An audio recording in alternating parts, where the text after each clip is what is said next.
Carter, I've really given this a lot of thought, and I don't think I can get past this.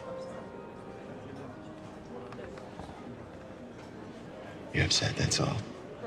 That's all. We'll get through it together. Carter. Do you love me? I'm not sure. You know? I don't know anything anymore. You don't know anything anymore.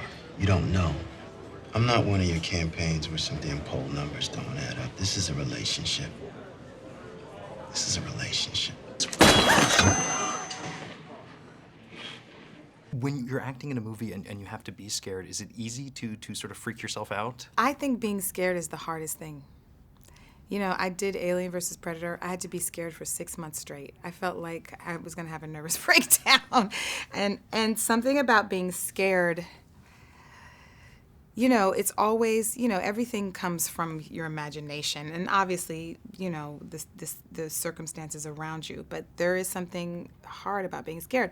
Although Michael was so dropped into the character that some days I would just stay away from him on set, even in between takes, because I could just see there was something very chilling in his eyes. So he was very helpful in that respect. You have fewer limits. You can be more. You're much more free when you're bad because you don't have the constraints of what society deems proper or responsible. Is it interesting to be the sort of quote unquote good guy, and yet there's still a sense of like, who knows where this story is gonna go? Yeah, that's the thing. That's the one thing I liked about it. It's like, you know, because once I was in the picture, then I was out, then he was getting in the picture. You never really knew where it was gonna go. And one of the things about this script was that it's a very real script. I mean, you can see it really happening to someone, and that's also another reason why I wanted to be a part of it. There's a line in the movie that I was very fond of because it's very subtle, but your character's parents are talking about that they fell in love because Charles Dutton's character was so persistent. Persistent, oh right. And it's kind of a creepy reminder that there's a fine line. There's a fine line between persistence and stalking. Yeah, and that's just something that, you know, I mean, you know, you just have to, I know people who have fallen in love from, you know, one person being persistent and hanging in there. And then I also know people who have, you know, been, you know, had restraining orders because somebody was too persistent. So there definitely is a fine line. There's times when persistence is charming, and there are times when the persistence crosses the line and becomes invasive and becomes controlling.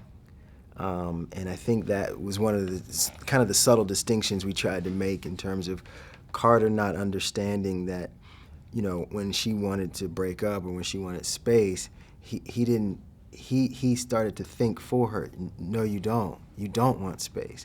I'm the best thing that's ever happened to you. You need to be around me at all times. And those kinds of,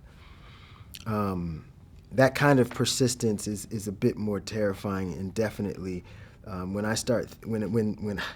when Carter starts thinking for you, that's when you know it's no longer persistence. Don't get me wrong, a man's physical presence in your home or a female's physical presence in your home is terrifying, you know, but it's not that hard to get someone's address. You know what I mean? It's not that hard. That being said, you know, being able to change someone's life or ruin someone's job, you can't just move away.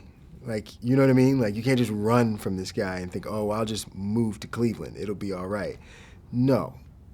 You know what I mean? Your social imprint is something that he can access and continue to terrorize you from afar.